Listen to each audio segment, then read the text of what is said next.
Sejak kecil, Nabi Syeds alaihissalam selalu ingin belajar lebih dalam tentang kebesaran Allah Subhanahu wa Ta'ala. Dia sering menghabiskan waktu bersama ayahnya untuk mendengarkan wahyu dan pelajaran tentang kehidupan. Ketika Nabi Adam alaihissalam semakin tua, dia mulai melihat bahwa tugas untuk membimbing manusia ke jalan yang benar harus diteruskan oleh seseorang yang benar-benar taat kepada Allah Subhanahu wa Ta'ala. Adam alaihissalam menyadari bahwa Syeds adalah sosok yang paling pantas. Oleh karena itu, sebelum beliau wafat, Nabi Adam alaihissalam memberikan wasiat kepada Nabi Syeds alaihissalam untuk menjadi pemimpin bagi keturunannya.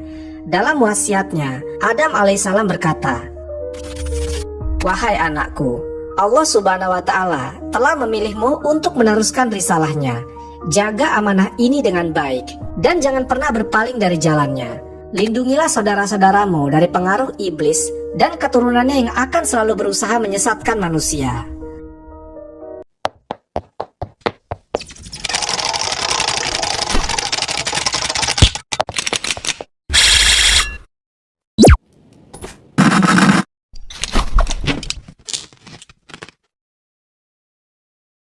Dalam sejarah panjang peradaban manusia, para nabi diutus oleh Allah Subhanahu wa Ta'ala sebagai pembimbing umat menuju jalan kebenaran. Al-Quran secara jelas menyebutkan 25 nabi, namun sebenarnya jumlah nabi yang diutus jauh lebih banyak. Sebagian dari mereka tidak disebutkan namanya dalam kitab suci, tetapi jejak perjuangan dan kebijaksanaan mereka tetap hidup dalam berbagai riwayat dan sumber Islam. Kisah-kisah mereka mengandung pelajaran berharga tentang keteguhan iman, pengorbanan, serta kasih sayang Allah Subhanahu wa Ta'ala kepada hamba-hambanya. Di luar 25 nabi yang tercatat dalam Al-Quran, ada beberapa nabi yang namanya muncul dalam berbagai sumber tafsir, hadis, dan sejarah Islam. Kisah mereka menambah wawasan kita tentang bagaimana Allah Subhanahu wa Ta'ala senantiasa mengutus utusannya di berbagai zaman dan tempat yang berbeda.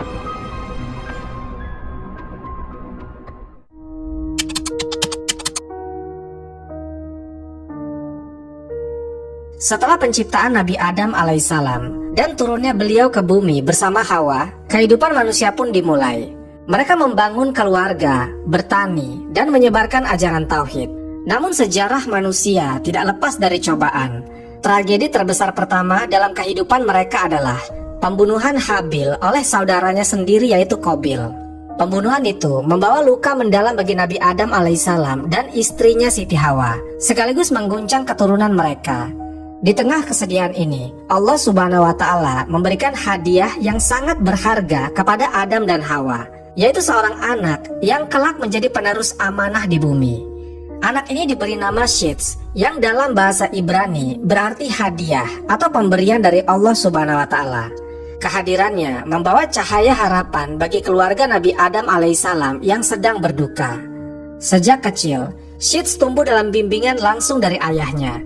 Nabi Adam alaihissalam mengajarkan tentang tauhid, kebijaksanaan, serta hukum-hukum Allah Subhanahu wa Ta'ala yang harus ditegakkan di muka bumi. Syeds berbeda dari saudara-saudaranya yang lain, karena sejak kecil dia menunjukkan sifat yang tenang, penuh kasih sayang, dan memiliki kecerdasan yang luar biasa. Nabi Adam alaihissalam sangat menyayangi Syeds. Dia melihat dalam diri putranya itu tanda-tanda seorang pemimpin yang kelak akan meneruskan tugasnya. Sejak kecil, Nabi Syeds alaihissalam selalu ingin belajar lebih dalam tentang kebesaran Allah Subhanahu wa Ta'ala. Dia sering menghabiskan waktu bersama ayahnya untuk mendengarkan wahyu dan pelajaran tentang kehidupan. Ketika Nabi Adam alaihissalam semakin tua, dia mulai melihat bahwa tugas untuk membimbing manusia ke jalan yang benar harus diteruskan oleh seseorang yang benar-benar taat kepada Allah Subhanahu wa Ta'ala. Adam alaihissalam menyadari bahwa Syeds adalah sosok yang paling pantas. Oleh karena itu, sebelum beliau wafat, Nabi Adam alaihissalam memberikan wasiat kepada Nabi Syeds alaihissalam untuk menjadi pemimpin bagi keturunannya. Dalam wasiatnya, Adam alaihissalam berkata, "Wahai anakku, Allah Subhanahu wa Ta'ala telah memilihmu untuk meneruskan risalahnya. Jaga amanah ini dengan baik dan jangan pernah berpaling dari jalannya. Lindungilah saudara-saudaramu dari pengaruh iblis dan keturunannya yang akan selalu berusaha menyesatkan manusia." Nabi Syeds alaihissalam menerima wasiat itu dengan penuh kesungguhan. Dia berjanji kepada ayahnya untuk menjaga agama Allah Subhanahu wa Ta'ala dan membimbing manusia ke jalan yang lurus. Tak lama setelah memberikan wasiatnya, Nabi Adam alaihissalam wafat dalam usia sekitar 930 tahun. Seluruh keluarga berkumpul untuk menghormati kepergian bapak seluruh manusia ini. Hawa dan anak-anaknya merasakan duka yang mendalam, tetapi mereka juga memahami bahwa kehidupan harus terus berjalan. Setelah kepergian Nabi Adam alaihissalam, Nabi Syits alaihissalam mulai memimpin umat manusia dengan penuh kebijaksanaan. Dia mengajarkan hukum-hukum Allah Subhanahu wa Ta'ala yang telah diajarkan oleh ayahnya. Di bawah kepemimpinan Nabi Syits alaihissalam, manusia kembali hidup dalam harmoni. Dia mengajarkan mereka tentang keimanan, ibadah, dan cara hidup yang benar sesuai dengan ajaran Allah Subhanahu wa Ta'ala.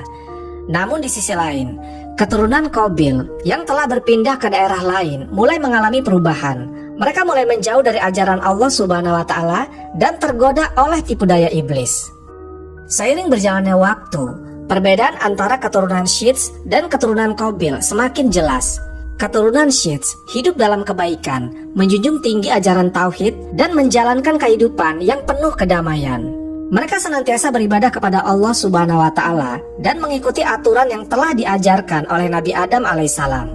Sebaliknya, keturunan Qabil mulai tersesat. Setelah Qabil membunuh saudaranya, dia hidup dalam penyesalan yang dalam, tetapi anak cucunya tidak mengambil pelajaran dari kesalahannya. Mereka mulai tertarik kepada kehidupan duniawi dan perlahan-lahan melupakan ajaran yang benar. Iblis dan bala tentaranya terus berusaha menyesatkan mereka. Mereka mulai mengenal berbagai bentuk kesenangan dunia yang melalaikan, seperti perayaan-perayaan tanpa makna, hura-hura, dan kemaksiatan. Nabi Syits alaihissalam menyadari bahwa semakin lama, perbedaan ini menjadi semakin mencolok. Dia memperingatkan kaumnya untuk tidak tergoda oleh pengaruh buruk dari keturunan Qabil. Namun manusia adalah makhluk yang mudah terpengaruh. Beberapa dari keturunannya mulai merasa penasaran dengan kehidupan yang lebih bebas yang dijalani oleh keturunan Qabil. Iblis yang sejak dahulu bersumpah untuk menyesatkan manusia melihat peluang emas ini. Dia ingin menggoda keturunan Nabi Syits alaihissalam agar meninggalkan jalan kebenaran. Maka dia menyusun rencana yang jahat untuk menarik mereka ke dalam kesesatan. Iblis menyamar menjadi manusia dan pergi ke tempat keturunan Qabil. Di sana, dia mengajarkan mereka cara-cara baru untuk bersenang-senang, termasuk membuat bunyi-bunyian yang menyenangkan hati. Mereka pun mulai menciptakan alat-alat yang menghasilkan suara merdu dan menggunakannya dalam pesta-pesta mereka. Perayaan demi perayaan digelar, penuh dengan suara dan tarian yang belum pernah dikenal sebelumnya. Hal ini menarik perhatian beberapa keturunan Syits alaihissalam, terutama mereka yang mulai merasa penasaran dengan cara hidup yang berbeda. Nabi Syits alaihissalam berulang kali memperingatkan kaumnya agar tidak mendekati wilayah keturunan Qabil. Beliau berkata, "Janganlah kalian tertipu oleh kesenangan yang menyesatkan. Mereka telah melupakan Allah Subhanahu wa Ta'ala dan iblis telah menanamkan godaannya di hati mereka." Namun, sebagian kecil dari kaumnya mulai merasa tertarik dan diam-diam mengunjungi wilayah keturunan Qabil. Di sana, mereka mulai terpengaruh oleh budaya yang baru ini. Setelah sekian lama memimpin dengan penuh kebijaksanaan, Nabi Syits alaihissalam mulai menyadari adanya perubahan di antara sebagian keturunannya. Mereka yang dahulu taat dan teguh dalam ajaran tauhid, perlahan-lahan mulai merasa penasaran dengan kehidupan keturunan Qabil. Seperti yang telah diperingatkan oleh Nabi Syits alaihissalam, keturunan Qabil telah lama meninggalkan ajaran Allah Subhanahu wa Ta'ala. Mereka tidak lagi mematuhi aturan yang diwariskan oleh Nabi Adam alaihissalam. Kehidupan mereka penuh dengan kemewahan, kesenangan duniawi, dan yang paling berbahaya, mereka mulai menciptakan hal-hal baru yang belum pernah ada sebelumnya. Salah satu perubahan terbesar yang terjadi adalah munculnya musik pertama di dunia.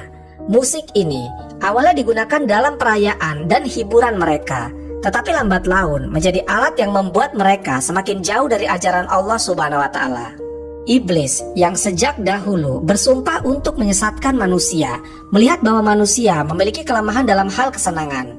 Dia menyadari bahwa manusia cenderung mencari sesuatu yang dapat menyenangkan hati mereka, terutama melalui suara. Dengan licik, iblis mengajarkan beberapa orang dari keturunan Qabil cara menciptakan alat-alat yang bisa menghasilkan bunyi yang merdu. Alat ini dibuat dari bahan-bahan yang sederhana, seperti kayu, batu, dan kulit hewan. Mereka mulai membuat tabuhan gendang dan alat petik yang menghasilkan suara berirama. Saat pertama kali bunyi-bunyian ini dimainkan, orang-orang keturunan Qabil merasa terhibur. Mereka merasakan sesuatu yang baru. Musik memberikan kegembiraan, meringankan beban pikiran, dan membuat mereka lupa akan kesedihan. Tidak butuh waktu yang lama, musik menjadi bagian dari kehidupan mereka. Namun bukan hanya musik yang berkembang di antara mereka. Seiring dengan kemunculan musik, mereka juga mulai mengadakan perayaan-perayaan besar yang dipenuhi dengan tarian, nyanyian, dan pesta-pesta hingga larut malam. Mereka mulai melupakan ibadah dan semakin tenggelam dalam kesenangan duniawi. Seperti yang telah diperingatkan oleh Nabi Syeds alaihissalam, keturunan Qabil memang sudah tersesat. Namun masalahnya tidak berhenti sampai di situ. Godaan ini mulai menarik perhatian sebagian kecil keturunan Nabi Syeds alaihissalam. Awalnya mereka hanya merasa penasaran. Beberapa mereka mencoba melihat dari kejauhan bagaimana kehidupan keturunan Qabil. Mereka mendengar suara musik yang merdu, melihat cahaya perayaan di kejauhan, dan merasa tergoda untuk mengetahui lebih banyak.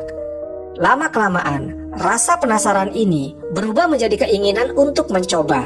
Beberapa orang dari keturunan Nabi Syeds alaihissalam mulai diam-diam pergi ke wilayah keturunan Qabil untuk menyaksikan perayaan mereka. Mereka melihat bagaimana manusia menikmati musik, menari, dan bersenang-senang tanpa batasan. Saat pertama kali mendengarkan musik ini, hati mereka terasa ringan. Mereka merasa senang dan terlena. Tidak butuh waktu yang lama, mereka pun mulai ikut menari dan bernyanyi tanpa menyadari bahwa mereka telah jatuh dalam jebakan iblis. Ketika Nabi Syeds alaihissalam mengetahui bahwa beberapa dari kaumnya mulai terpengaruh oleh budaya keturunan Qabil, beliau segera memperingatkan mereka. Beliau mengumpulkan kaumnya dan berkata, "Wahai anak-anakku, kalian telah diberikan petunjuk oleh Allah Subhanahu wa Ta'ala. Janganlah kalian tertipu oleh kesenangan sesaat. Ketahuilah bahwa dunia ini hanyalah ujian. Apa yang telah kalian lihat di sana hanyalah ilusi yang menyesatkan." Namun, tidak semua orang mau mendengarkan. Sebagian dari mereka merasa bahwa musik dan perayaan bukanlah sesuatu yang buruk. Mereka berpikir bahwa tidak ada salahnya untuk bersenang-senang sesekali. Nabi Syeds alaihissalam dengan tegas mengingatkan mereka, "Ketahuilah bahwa iblis selalu memiliki cara untuk menyesatkan manusia. Jika kalian membiarkan diri kalian terbawa oleh godaan ini, maka kalian akan perlahan-lahan menjauh dari Allah Subhanahu wa Ta'ala. Jangan biarkan hati kalian menjadi keras karena kemaksiatan." Sebagian besar dari keturunannya mendengar dan mengikuti nasihat Nabi Syeds alaihissalam. Tetapi beberapa orang yang masih merasa penasaran dan sulit meninggalkan apa yang telah mereka coba. Musik yang pertama kali diciptakan hanya sebagai hiburan, perlahan-lahan mulai berkembang menjadi sesuatu yang lebih besar. Seiring waktu, musik digunakan tidak hanya dalam perayaan, tetapi juga dalam berbagai bentuk kemaksiatan lainnya. Keturunan Qabil mulai menggunakan musik untuk mengiringi tarian yang semakin menggoda. Mereka juga menciptakan lagu-lagu yang berisi pujian kepada diri sendiri, kesombongan, dan kebebasan tanpa batas. Iblis semakin menanamkan pengaruhnya. Dia membisikkan ke dalam hati manusia bahwa hidup harus dinikmati tanpa batasan, bahwa tidak ada salahnya mencari kebahagiaan di dunia ini dengan cara apapun. Dari sinilah perzinahan pertama terjadi di dunia. Musik yang awalnya hanya sebagai hiburan mulai menjadi alat yang memancing hawa nafsu. Manusia mulai melupakan ajaran Nabi Syeds alaihissalam dan mengikuti keinginan mereka sendiri. Melihat bahwa sebagian dari kaumnya mulai terpengaruh, Nabi Syeds alaihissalam merasa sangat sedih. Beliau terus berusaha membimbing mereka, tetapi manusia memang memiliki kehendak yang bebas. Nabi Syeds alaihissalam tetap teguh dalam keimanannya dan berusaha menjaga umatnya agar tidak jatuh dalam kesesatan yang lebih dalam. Beliau mengajarkan kepada mereka bahwa dunia ini hanyalah sementara dan orang-orang yang taat kepada Allah Subhanahu wa Ta'ala yang akan mendapatkan kebahagiaan sejati di akhirat. Namun, meskipun Nabi Syeds alaihissalam telah berusaha sebaik mungkin, manusia tetap memiliki pilihan mereka sendiri. Sebagian dari keturunannya tetap setia, namun sebagian dari lainnya mulai tergoda dan perlahan-lahan menjauh dari ajaran tauhid. Setelah hidup selama kurang lebih 912 tahun, Nabi Syeds alaihissalam akhirnya wafat. Beliau dimakamkan di tempat yang tidak diketahui secara pasti, tetapi sebagian besar riwayat menyebutkan bahwa beliau dimakamkan di sekitar wilayah makam Nabi Adam alaihissalam. Sebelum wafat, mewariskan tugas kenabian kepada keturunannya yang paling taat dan bertakwa. Beliau berharap bahwa umat manusia tetap berpegang teguh pada ajaran tauhid dan menjauhi godaan dunia yang menyesatkan.